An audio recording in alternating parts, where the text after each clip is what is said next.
एक ब्राह्मण थे अजामिल, जो कान्यकुब्ज नाम के नगर में रहते थे।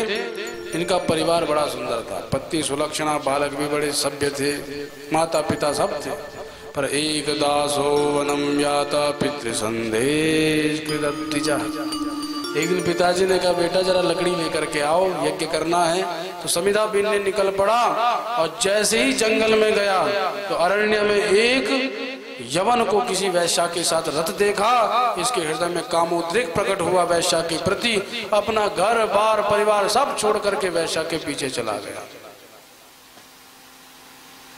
और गया ही नहीं, उस वैश्या के साथ रह करके इसने 9 बेटाओं को जन्म भी दे दिया। पर वैश्या के साथ रह करके ऐसी बुद्धि हुई, जब भी कोई वैष्णव दिखे तो दूर से भगाता है। एक दिन संयोगवश ये कहीं गया था, इसके घर में संत महात्मा आए। सुबह रात्रि भर कीर्तन करते रहे। सुबह जैसे ही अजामिल ने देखा ये दुष्ट हमारे घर में क्या कर रहे हैं, वैश्या बोले, अरे बाबा लोग हैं, रहने दो। इतने में जो संत महात्मा थे बोले, महाराज कुछ मिलेगा दान दक्षिणा? दान दक्षिणा?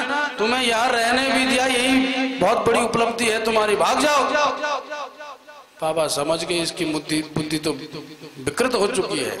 बोले, ऐसा है, हमें दान दक्षिणा की आवश्यकता भी नहीं, बस एक बात हमारी मान लो। क्या? कि तुम्हारा अब 10वां बेटा होने वाला है, उसका नाम बस नारायण रख देना। बोलो भक्तवत्सल भगवान की जय। वैश्या ने नारायण नाम रख दिया, अजामिल ने भी नारायण नाम रख लिया।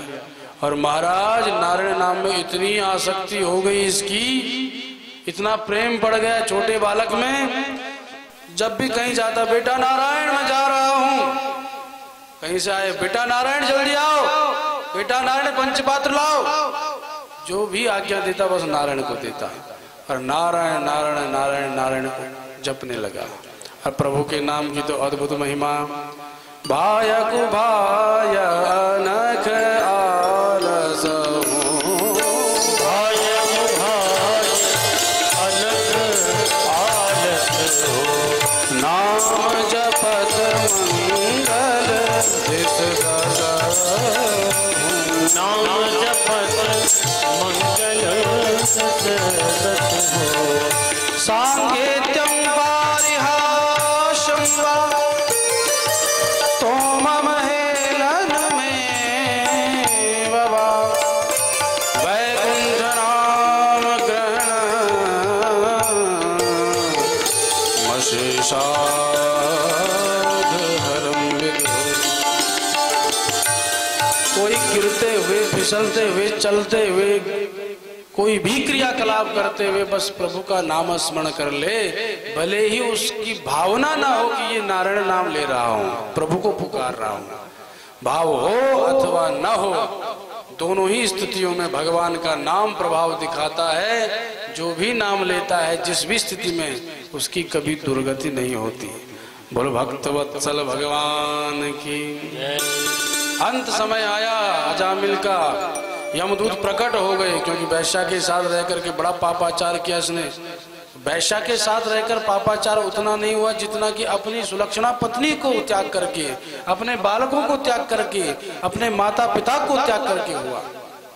तो यमदूत प्रकट हो गए, और जैसे ही इसके स्थूल शरीर में से सूक्ष्म शरीर खींच करके ले जाने लगे, और इसने यमदूतों को देखा तो कांप गया।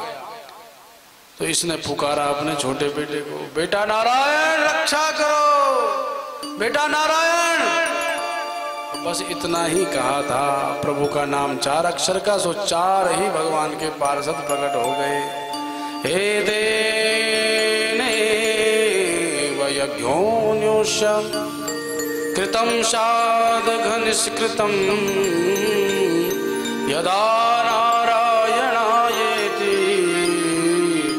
जगाद चतुरक्षरं विकरसतोऽन्तर्हृदया दासीपतिम् अजामिलं यमप्रेष्यान् विष्णुदूता। जैसे ही विष्णुदूत प्रकट हुए और यमदूतों को देखा कि ये खींच रहे हैं, तत्क्षण यमपास को काट के दूर फेंक दिया और यमदूतों को कहा कि भाग जाओ, ये भगवान के धाम को जाएगा। उन्होंने कहा भैया आपको कुछ भ्रम हो गया, इसने प्रभु को नहीं पुकारा, इसने तो अपने बेटे को पुकारा। तो वो बोले भगवान का नाम कोई कैसे भी पुकारे उसका उद्धार होता है। इसका बेटा तो 4-5 साल पहले ही हुआ होगा, प्रभु का नाम तो अनंत काल से है, माना तो उसी का जाएगा जिसका नाम पहले से ही पड़ा हुआ है। इसीलिए प्रभु का नाम है और नाम की महिमा है, क्यों कैसे भी पुकारे, किसी को भी पुकारे, प्रभु का नाम है तो उद्धार अवश्य होगा। जैसे विषपान कर रहे हो आपको ज्ञान हो अथवा न हो, तो विष पीने वाला तो जो जानकार हो या अनजान हो पिएगा तो मरेगा। गंगा जल पीने वाला जानकार हो कि गंगा कैसी पतित पावनी है और अनजान हो तो पिएगा तो उद्धार होगा, तन शुद्ध हो जाएगा। ऐसे प्रभु का नाम लेने वाले का अवश्य उद्धार होता है।